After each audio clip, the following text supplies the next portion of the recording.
Show me the one whose safety deemed such destruction. You must reunite it with its own Hey everybody, kind. welcome back to the LuckyDog podcast. This is your host, Elias Roche. This podcast is sponsored by EliasRocheMedia.com, a video digital media production. Today we're discussing The Mandalorian Season 2. I think it was just dropped yesterday, on October 30th. It's been about 10 months since the release of the final episode in Chapter 8 of Season 1. So, yeah, it's been about 10 months. Let's go ahead and just jump into the plot right now, because everyone has either seen it or has wanted to talk about it. The Mandalorian has been tasked with returning his charge, a child, to the people, the Jedi. He begins searching for other Mandalorians who believes can help him find the Jedi, and is directed to a Mandalorian bounty hunter operating out of Tatooine town Mos Pelgo. There he learns there is no Mandalorian in Mos Pelgo, but is confronted by Marshal Cobb Vanth, who wears Mandalorian armor.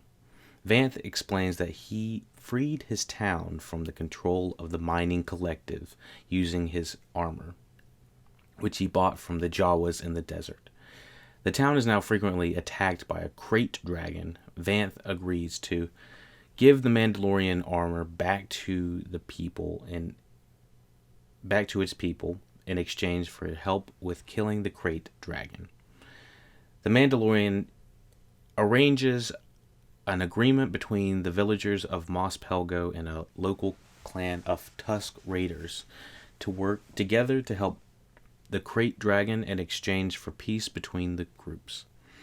They lure out the crate dragon, which is ultimately killed by the Mandalorian. He leaves with Vanth's armor, watched by a sacred figure. So, couple of things. I think this first character that we see in here was played by John Leguizamo. I had no idea this guy has like a Cyclops eye or something like that. I didn't even hear his voice. He has a pretty distinctive voice. I feel like they modulated it a little bit. Did not know that was him. Pretty badass way to start off the Mandalorian. Having him come back with this obviously kind of underground fighting ring, and reminding us how big of a badass he is. And Baby Yoda doing his thing. You already know Baby Yoda doing his thing. So he's this is still one of the best written streaming shows that I can think of today. It's one of the best looking. It's one of the best not only is it well acted, but it's well cast. I think that this new addition of these new characters, like even having side stars or side co-stars that are not reoccurring, like John Leguizamo. We have some that are the character of Cobb Vanth is played by Timothy Oliphant, and they have real talent on screen, and it's talent that has like charisma. There is Amy Sedaris, I believe, is the comedian that is helping Mandalorian at the beginning of this episode. It's a little bit cheesy at the beginning, I'm not gonna lie, but it's kind of getting us back into the flow of what the Star Wars universe really is, because it can be really dramatic, and it can be a little bit of extra cheese on the side, if you know what I'm saying. But yeah, well, what I'm saying is, for the small faults that it has, which are very minimal, and this episode, season 2, episode 1, the opening of this is a banger. I absolutely had a wonderful time watching it. It was, I think, 40 minutes, and just like many of the episodes in the first season, I did feel like all of them look like $1 million. Some of them didn't have as much weight, but I feel like this one had had a lot of callbacks that happened even within the episode. Small scenes that we saw, like the Mandalorian hanging out with the Tusken Raiders just for like a split second, and then him later coming back into seeing the Tusken Raiders when they're on Tatooine and the Marshals trying to figure out what's going on, and Mandalorian can talk to the Tusken Raiders. We aren't having they trust us as the audience to see that, oh, he had been traveling, so he ran into the Raiders, and so therefore he probably learned the language of some sort. There were a couple of callbacks within the episode. I think the helmet that the Marshal is wearing, is that one of the Fets? I don't remember if this is Bubba or Jango Fets. It's one of the Fets, I think. It's his helmet. Apparently the Tusken Raider, not the Tusken Raiders, the little dudes, the little guys, they're like, those guys. You know what I'm thinking about. Those guys are always picking up all the droids' parts and trying to sell them and hustle them. They're at the beginning of New Hope too. I can't remember what the hell. Sand. It's not sand. You don't want to say. I don't know. I can't remember all these damn character names. But anyways, this episode did an excellent job at bringing, some new characters, bringing our main character, Mandalorian, giving him a task, understanding what he needs to do in this world, kind of putting us in a place of knowing that, okay, so we're in Tatooine, so we know what the Tatooine world looks like, very sandy, to say the least. I don't like sand, It gets all in between the fingernails or whatever the hell they wrote in that fucking movie. So yeah, we know what Tatooine looks like. It's callbacks that we've seen before. I liked this episode because they were able to flesh out the characters of Timothy Oliphant as Cobb Vanth. Cobb Vanth automatically feels endearing as a person because you see how he's, I think he says that he saw the second Death Star blew up or something like that. It's like immediately as that happens, it's like that should have been, that should have been very apparent that he's part of the the universe. If you have any idea of what the Star Wars universe is, then yeah, you know what that is. So you automatically see him entrenched in the world, and then automatically are endeared to him because you see that he's attacked by these miners, and so it's kind of a twofold thing. It's like, damn, you got rid of the big empire, but then there's always this system that the funneling system of people are always the power vacuum is what I'm trying to think of. My camera's not focusing. There we go. So what else do we have from there? Yeah, so we're immediately endeared to him. This episode does an excellent job from holy shit.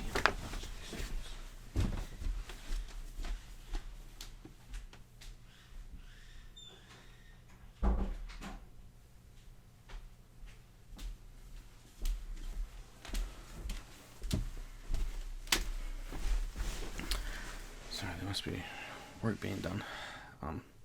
Okay, so what was I saying?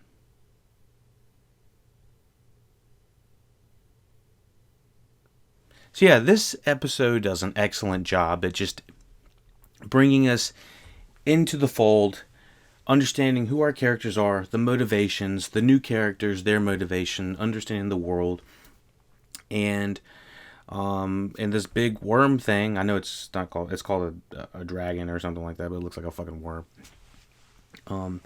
Spewing this stuff out, which I thought the thing looked like a fucking $1,000,000. I was like, Jesus, they must have spent a fuck ton on this, the what's it called, CGI and whatnot, because I'm like, the blend between CGI and I thought practical effects looked pretty well, especially with these like, I think they're called like banthas or something like that. It's like these like mammoth looking things that they have that the dragon is trying to eat and stuff like that. I mean, it is a fucking crazy ass episode. I'm kind of spewing all over the place, kind of like that fucking worm was. But I mean, that's how I felt about it. I mean, it's such a shotgun blast of Star Wars to your ass. And it is just like, boom, you get the you get the music. Boom, you get the cool visuals. Boom, you get the new casting. Boom, you get the quick, concise story. I feel like we're in, we're out, and maybe we could have had a few extra moments just to, have some banter between the Marshal and the Mandalorian, because it is kind of go, go, go. But I mean, it's a 40-minute episode. Let's do it. I mean, I really don't have many complaints about this. A little bit cheesy. I was like, they even have the perspective of like the person in the town, and so the town perspective was the bartender guy, and so we saw several scenes, just quick scenes that they put in there of the bartender thinking. We see the bartender in several scenes. First, when the Mandalorian approaches him, and then in the flashbacks when the bartender is kind of like, he's like stressed out that these miners are about to blow up his establishment, and then we see him. We're kind of like endeared to him, mostly because Timothy Olyphant is trying to, save the town, save his, save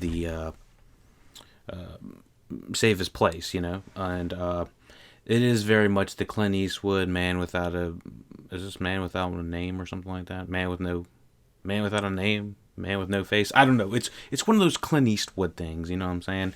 And basically they complete an hour and a half movie in about 40 minutes, and kind of like an extended television show if you thought about it, but they complete so much in such a minimal amount of time that you just got to applaud them for that, and just having the beautiful visuals to go along with it. They still have the really interesting like watercolor illustrations at the end for the in credits. I'm just fascinated, to be honest, by all of the minor details that add up to be a really interesting show, and I can't wait to watch more. Sorry if this was a little scatterbrained, but I'm kind of getting this out fast because I'm having to run downtown and everything, do some other stuff. But yeah, thank you for listening, watching LuckyDog Podcast. Let me see if there's anything else we needed to cover. Once again, the shots of Baby Yoda, my goodness, this is the cutest little thing I've ever seen. This episode actually had me forget about Baby Yoda for a little bit because they were so focused on this fucking worm. I was like, oh my god, this fucking Tremors all over again.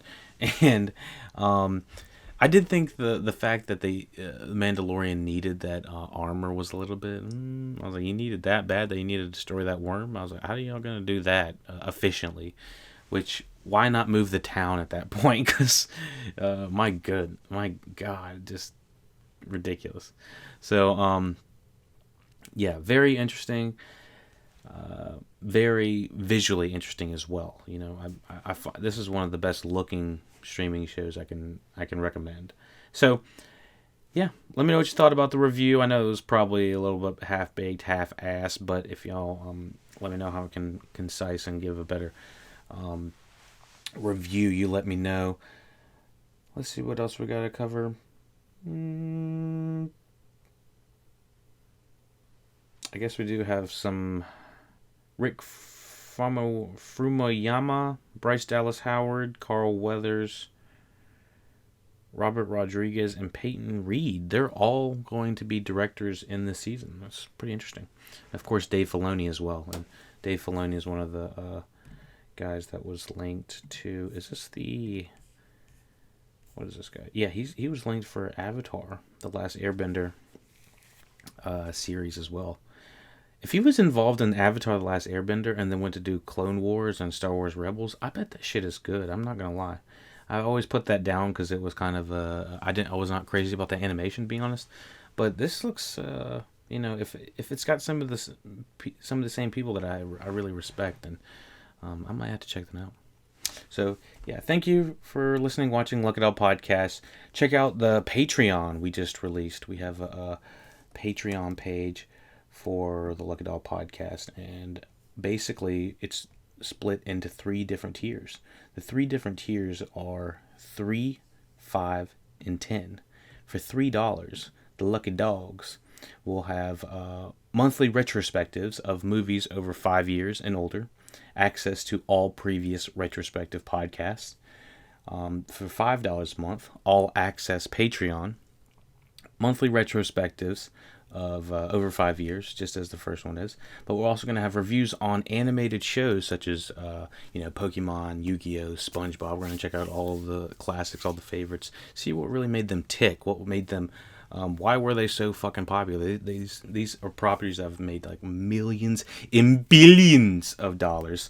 So, combined together, essentially they have. So, definitely want to check some of those out, and they're pretty fun to check out as well. Yeah. So you'll have access to all previous retrospective podcasts as well as early access to new podcasts. So all access Patreon. That's only $5 a month. And so Lucky VIP is going to have everything I just covered, plus access to the full library. That's all the older podcasts that are unreleased as well. So be sure to check that out. That's Lucky VIP for $10 a month. That's all access Patreon for $5 a month, or Lucky Dogs for $3 a month. So let me know how I can improve on the podcast. Of course, that's what I want to do. Bring out some more podcast juicy goodness for you. But yeah, let me know what you thought about Mandalorian Season 2, Episode 1. No spoilers. I'm not checking out any of the trailers or anything like that. I want it to be week to week. Don't give me any of that spoiler stuff. I'm not going to look at it. So thank you for watching, listening. LuckyDog Podcast. You want it early, YouTube and Patreon. You want it mastered, SoundCloud. You want it live, get it on Twitch. Thank you for listening, watching LuckyDog Podcast, and take it easy. Oh, and subscribing to the way.